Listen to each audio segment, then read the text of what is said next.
Oh, solo mio.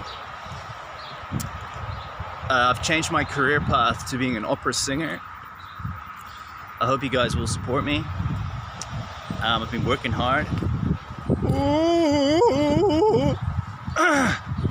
So someone left a comment on one of my other videos and they said, "Hey, Samu, help me with the final exam." And I was like, you know what? That's a good idea. So I thought I would give you guys a little rundown of what I did in the lead up and during the final exam for the real estate course. Never actually found this path before. If you're wondering where I am, I'm in Hamilton Shitty, the city of the future, because right now it sucks. It's okay. It does the job, you know what I mean? I've got somewhere to live, so that's good. So if you're wondering about the final exam in the real estate course, I was super excited for it. I thought, you know, it was going to be some sort of crazy experience, some sort of crazy test, which it is, but it wasn't all up there like I thought it was going to be. If you're wondering and you just started the course and you're like, what's the final exam? Well, it's basically the third assignment in the third paper to get your license. So it's like the final hurdle at the end of the road. You have to book in a time for a physical. You have to be there in person. That means they're not going to test your body or anything like that to become a real estate agent.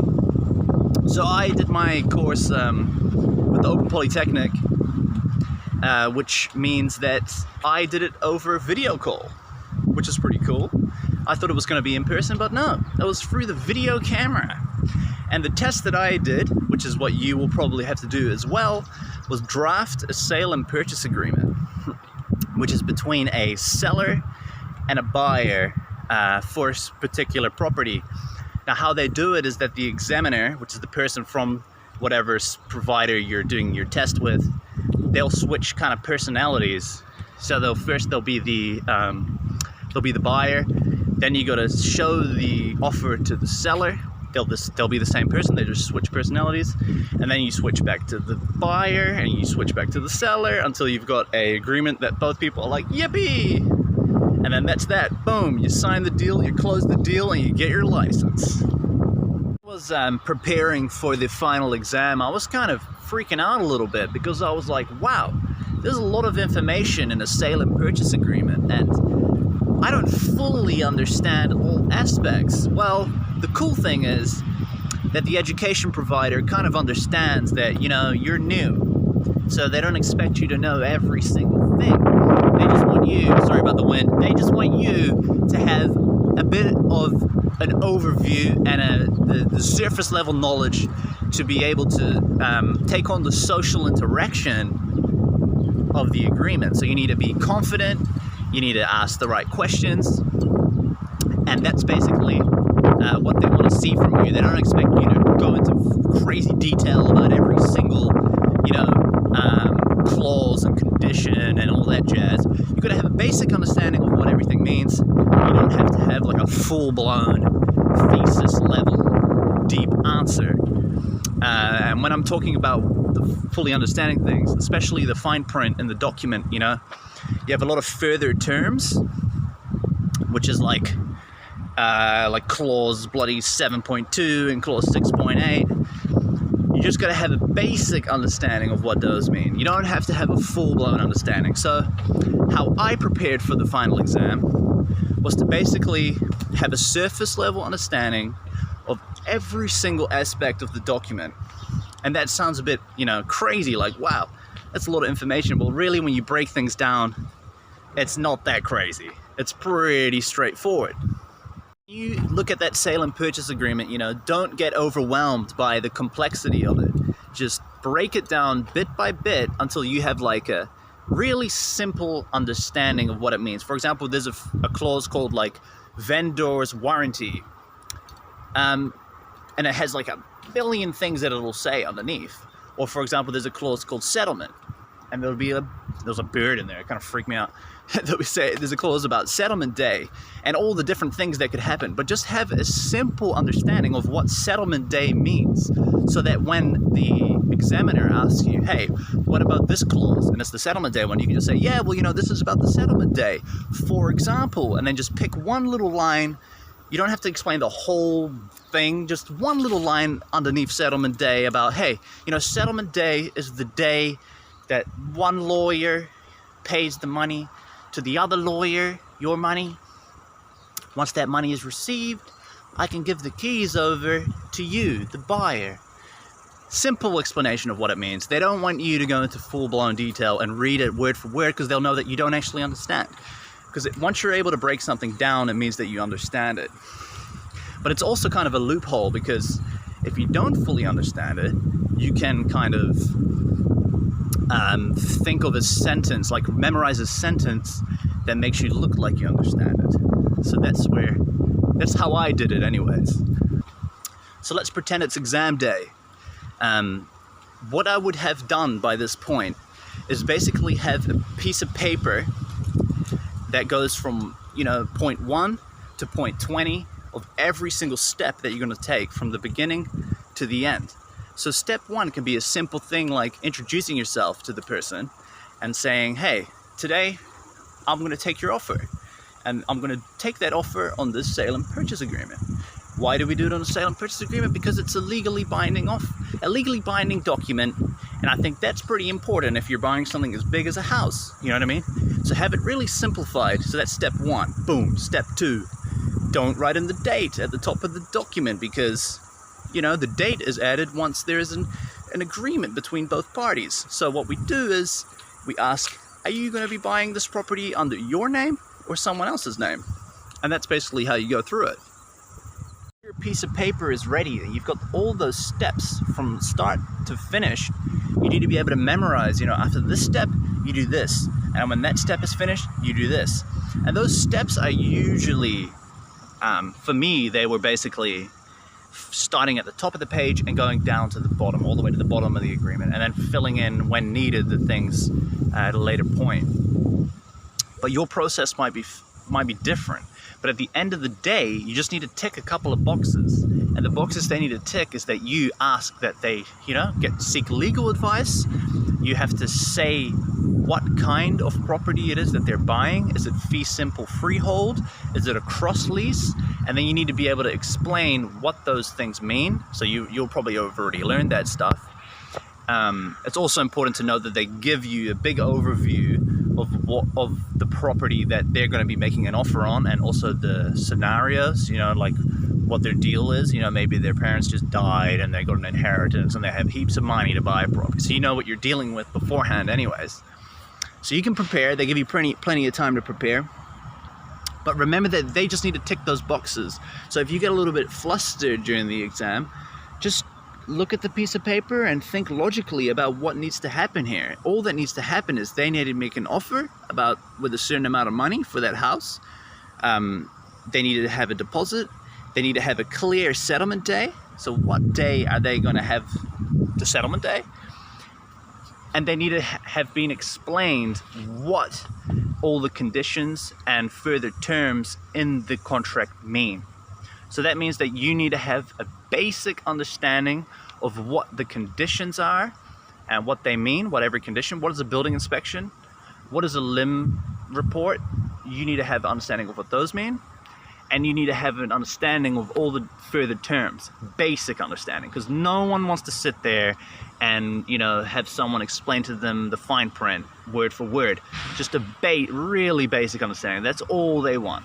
So vendor warranties means that the vendor promises to do a certain thing by the settlement date, and that thing might be painting a fence. And that's the sentence that you've remembered for when they ask you. It's important to know that they won't ask you all the things that you need to know. They'll only pick certain things, and just to see if you know those. So they're not going to go through every single further term with you. A couple of things that you do need to add to the document. Obviously the purchase price, the offer that they're going to be making, that's pretty straightforward. You just write in whatever the amount is that they're offering. The other thing that you need to write in is the deposit amount. So you can write in the monetary value of that deposit amount, or you can write down the percentage of purchase price, which is usually, 10 to 20% of the purchase price. Another thing you need to write in is when is the deposit paid? You need to write that in as well. And when is settlement day, and how to write that. So I will, in the description below, I'll actually write in how I wrote them, so you can actually just memorize how I wrote them and you can write them the same way. They also expect you to add 2 further terms, handy clauses that they might need to go through the process of buying that house. For example, do they need to sell their own house to be able to buy this house? And so what that means is that their settlement dates will need to align for the property that they're buying, this fake property in the exam. So what they'll do is, before the exam starts, is they'll give you a piece of paper with a bunch of handy clauses that you can cut out and paste into the document that you'll be working on. So I'll add in the handy clauses that they'll probably give to you, and I'll give you a little brief overview of what they mean and when to add them. And it's important that you know which clauses they need, because that will ultimately affect the settlement date of the negotiations of that property. So how do you determine when the settlement date is? Well, that depends on what sort of conditions they need. So another thing you'll have to memorize is how many days are required for each condition. So some common conditions are building inspection, finance, and limb. So those 3 things, they take different times to be needed to be met, those conditions. So the settlement date needs to be about 2 weeks, or a week or 2 weeks after the final condition is met. So while you're talking to this person and getting their offer, the examinator, you should have a piece of paper where you can write down the conditions they want, and then roughly how many days, working days, it takes for that condition to be met. So if you're talking to someone and today is the 10th of May, and they don't want any conditions except for refinance, then you need to know how many days are needed for that condition. So it's usually 5 to 10 working days for the exam anyways. In real life it's a different amount, but for the exam I think they said 5 to 10 working days. So that means that by the 20th of May this offer is unconditional, and then 2 weeks after that you can calculate on a calendar is the settlement day for that property. So that's how you calculate those. So I realize I'm kind of rambling away here, but the important things remain. Make a piece of paper with numbers from the beginning of the exam all the way to the end, which is a closed deal, and exactly what you need to say and how you need to say it. So that's step 1. Step 2 is you got to memorize how to write certain things like the deposit, the settlement date, how to write those in, and what that looks like. I'll put those in the description below, so you got those covered. You need to memorize what further terms you might need to add and what they mean.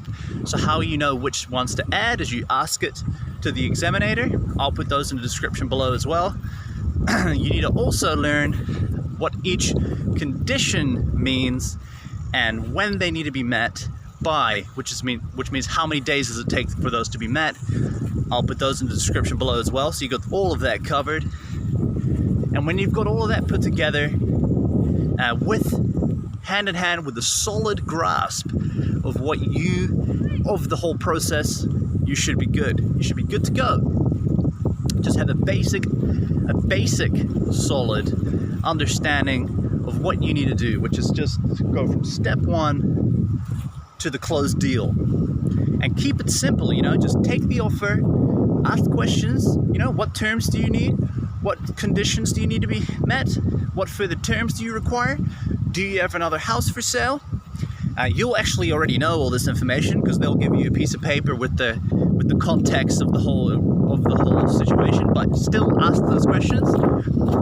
And then if you do this in a confident way, straight from the beginning, they'll know, you know, this guy's got it going on. We're just going to help you, speed you through it. Other than that, just a simple understanding of everything in the document, a simple understanding, and you will be good to go. So guys, if you watched this video all the way, thank you very much. Peep the description with all the things that you need to pass. And if that helped you, give me a subscribe, like this video, and there might be some cool videos to come. Peace out.